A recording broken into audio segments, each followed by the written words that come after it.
अस्सलाम वालेकुम। Introduction to defensive security junior pen testing learning path जो ट्राई हैकमी पे एग्जिस्ट करता है उसका रूम है। स्टार्टिंग रूम्स में से है। इसमें डिफेंसिव सिक्योरिटी का थोड़ा सा इंट्रोडक्शन है कि ये क्या चीज़ होती है।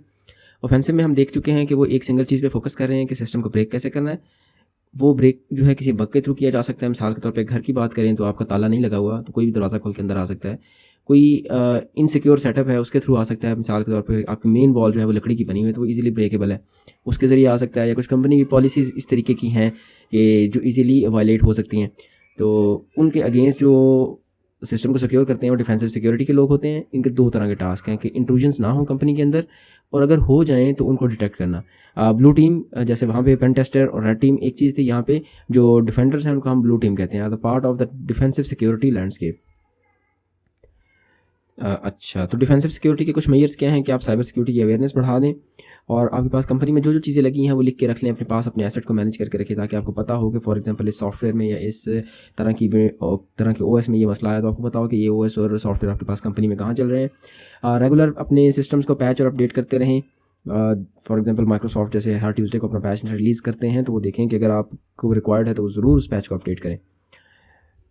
इसके बाद कुछ सिक्योरिटी डिवाइसेस होती हैं जो आप इन प्लेस करेंगे जो आपको काफ़ी हद तक अटैक से बचा लेंगी। फॉर जैसे फायरवॉल्स हैं, आईपीएस हैं, आईडीएस हैं, इस तरह की काफ़ी सारी चीज़ें होती हैं जो हम आगे जाके देखेंगे। और लॉगिंग एंड मॉनिटरिंग ज़रूर इनेबल कर लें हर डिवाइस पे, हर कंप्यूटर पे, हर सॉफ्टवेयर पे। उसका मकसद ये है कि इन केस के अगर आपका सिस्टम जो है वो कॉम्प्रोमाइज़ होता है तो आप इन लॉग फाइल्स को पढ़ के अंडरस्टैंड कर सकें कि एक्चुअली हुआ क्या था, कैसे सिस्टम कॉम्प्रोमाइज़ हो गया। तो इसलिए फोरेंसिक्स के लोग जो हैं उनके लिए लॉग फाइल्स काफ़ी मायने रखती हैं जब वो केस को रिप्रोड्यूस करते हैं। तो डिफेंसिव सिक्योरिटी के अम्ब्रेला के अंडर कौन से लोग आते हैं? तो सिक्योरिटी ऑपरेशन सेंटर आता है, थ्रेट इंटेलिजेंस है, डिजिटल फोरेंसिक्स और मेलवेयर एनालिसिस है। पहला क्वेश्चन क्या था? Which team focuses on defensive security? Blue team obviously, जैसे हम पढ़ चुके हैं।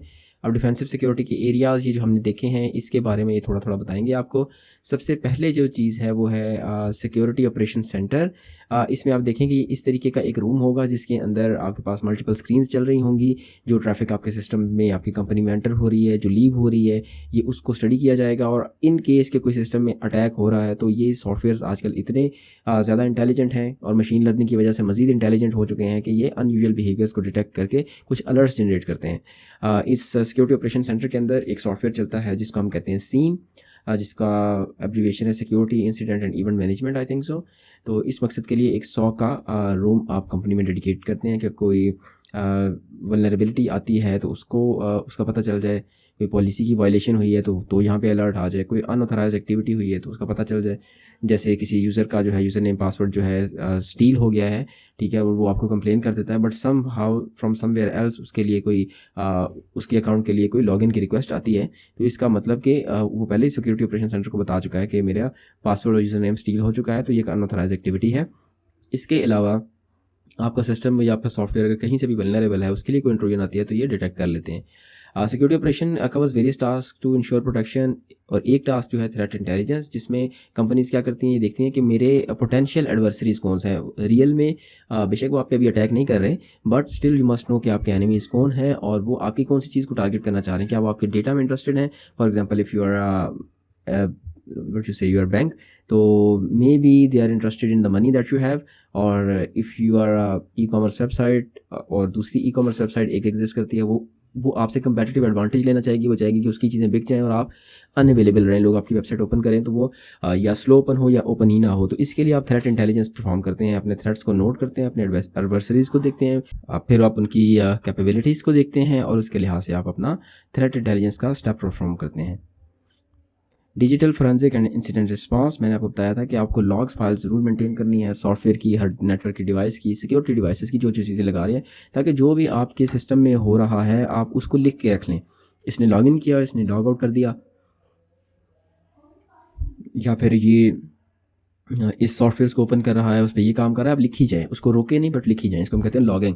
तो उन लॉग की मदद से जो फोरेंसिक्स के लोग होते हैं, इट इज़ एन एप्लीकेशन और science to investigate crimes and establish facts, कि क्या हुआ होगा, ये उसको रिवर्स इंजीनियरिंग करके आपको बताते हैं। फाइल सिस्टम्स को एनालाइज करके बता सकते हैं कि ये चीज़ें शायद डिलीट हुई हैं। सिस्टम की मेमोरी एनालाइज कर सकते हैं कि ये सॉफ्टवेयर चल रहे थे, इस सॉफ्टवेयर पे ये काम हो रहा था। वो आपके सिस्टम का एक ब्लूप्रिंट उठा लेते हैं, सिस्टम के लॉग्स को रीड करते हैं कि ये चीज़ें सिस्टम के ऊपर हुई हैं और ये इसमें कुछ मेलिशियस लग रहा है, और इसी तरह नेटवर्क के लॉग्स को भी रीड करते हैं। इंसिडेंट रिस्पांस के लोग कौन हैं कि अटैक हो रहा है, ऑनगोइंग अटैक है, तो ऐसे कौन से लोग होंगे जो उसको रोकने की या उसको कंटेन करने की कोशिश करेंगे कि ये मज़ीद बढ़ ना जाए। तो उसके लिए एक टीम होती है जिसे हम कहते हैं इंसिडेंट रिस्पांस। तो ये अपने टूल्स हर वक्त आप समझे कि रेडी रखती है, ठीक है।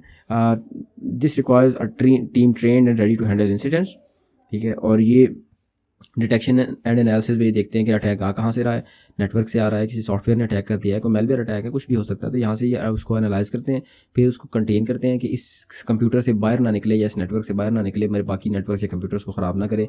कंटेन करते हैं, उसके बाद उसको इरेडिकेट करने की कोशिश करते हैं कि वो निकल जाए, कम्प्लीटली निकल जाए, एक जगह कंटेन करके फिर आप होता है कि निकल जाए उस जगह से।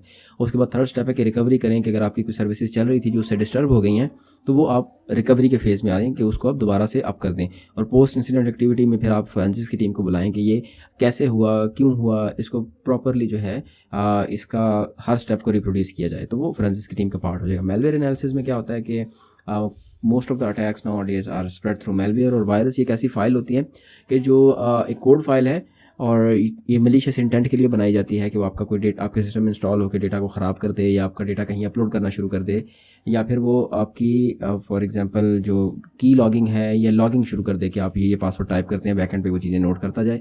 तो इस तरह का कुछ भी हो सकता है। तो इस तरह का अगर आपको कोई वायरस या कोड फाइल मिलती है तो आप मेलवेयर एनालिसिस के लोगों को रिक्वेस्ट करेंगे कि ये फाइल लें और इसको रिवर्स इंजीनियर करें कि ये फाइल एक्चुअली करती क्या है और ये सिस्टम में कैसे एंटर हो गई और इसका प्लान ऑफ एक्शन क्या है। और आप फॉर एग्जांपल अगर वो किसी आईपी को कॉन्टैक्ट करती है तो उसको ब्लॉक करें, सिस्टम से मेलवेयर निकालें, तो आप उसको कम्प्लीटली अंडरस्टैंड करेंगे कि सिस्टम की कौन सी वल्नरेबिलिटी के अगेंस्ट ये वाला मेलवेयर चलेगा।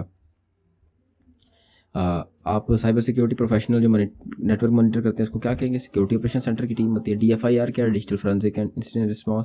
और ऐसा कौन सा मेलवेयर होता है कि जिसमें आपको पैसे देने पड़ते हैं। ये बड़ा मशहूर मेलवेयर अभी रिसेंट डेज में आया था जिसको हम कहते हैं रैंसमवेयर, कि जिसमें आपके सिस्टम का सारा डेटा इनक्रिप्ट कर देता है मेलवेयर और उसके बाद आपको एक मैसेज दिखाता है कि इस बिटकॉइन के अकाउंट में पैसे सेंड करें, तो तब आपका जो है डेटा डिक्रिप्ट किया जाएगा, ठीक है। अच्छा, अब ये हमें दिखाया है what would be a typical task that you will be doing as a security analyst. अगर आप एक सिक्योरिटी एनालिस्ट हैं तो आप क्या कर रहे होंगे उसकी एक झलक इसके अंदर दिखाई जा रही है। तो इसको हम पढ़ते हैं। पहला स्टेप है a day in life of junior associate, inspect the alerts in your SIEM dashboard. मैंने आपको बताया था कि सॉक के अंदर जो सॉफ्टवेयर चलता है उसको हम सीम कहते हैं, ये सीम का इंटरफेस है। तो इसमें वो कह रहे हैं malicious IP address from the alerts, make a note of it and then click on the alert to proceed. देखें जी, कोई रेड कलर में हमारे पास अलर्ट आ रहे हैं जी, ये अलर्ट आ रहा है रेड कलर में, वो कहते हैं इस पर क्लिक करें। और सॉरी, ये काम नहीं किया, IP नोट नहीं की, नोट कर लेता हूँ 143.110.250.149, ये मैं इधर लिख लेता हूँ ताकि मुझे याद रहे। क्या IP जी,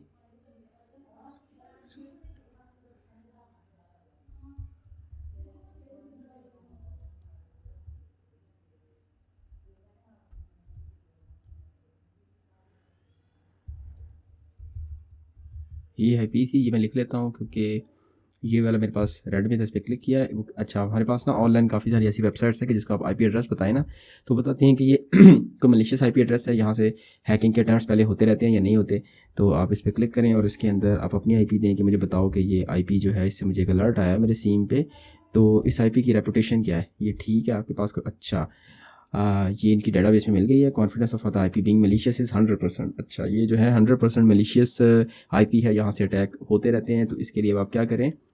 अच्छा, जो रियल वेबसाइट एक है वो है अब्यूज़ IPDB, जिसके अंदर आप इसी तरह IP डालेंगे। ये तो एक सिमुलेशन है ना, तो आपको बताएगा। अच्छा, मैं फिर क्या करूँ। तो अच्छा, अब आप क्या है, ये सीन ये है कि आपको पता चल गया एक जूनियर सिक्योरिटी एनालिस्ट के तौर पे आप किसको बताएंगे ये वाली चीज़, किसी को रिपोर्ट करेंगे, सेल्स एग्जीक्यूटिव को नहीं बताएंगे, सिक्योरिटी कंसल्टेंट को नहीं बताएंगे, information security architect overall system की सिक्योरिटी इन प्लेस करने के लिए रिस्पॉन्सिबल है, तो आप अपने टीम लीड को बताएंगे ना। विल ग्रिफिन को हम बताते हैं कि भाई मसला आया है, तो हमने स्टाफ मेंबर चूज़ कर लिया, तो वो कहेगा ठीक है, you got the permission to block the IP, तो वो कहेगा कि अच्छा ठीक है, जो IP आपको मिली, तो वो आपको बताएगा कि जो IP आपको मिली है उसको आप ब्लॉक कर सकते हैं। तो मेरी IP क्या थी, मैं इसको लिख देता हूँ इसके अंदर 143.110.250.149। तो मैं इस IP को ब्लॉक करना चाहता हूँ, तो ठीक है, हमने वो IP जहाँ से अटैक आ रहा था उसको ब्लॉक कर दिया। तो ये मेरे पास फ्लैग है THM थ्रेट ब्लॉक्ड, तो ये मुझे इधर लिख देना है और उसके बाद मैं क्लिक करूँगा तो ये मेरा करेक्ट आंसर है। तो this is all about the defensive side of the cyber security. तो हमारा ये रूम इस तरह कंप्लीट हो जाता है। तो जज़ाकुमुल्लाहु खैर, अल्लाह हाफिज़।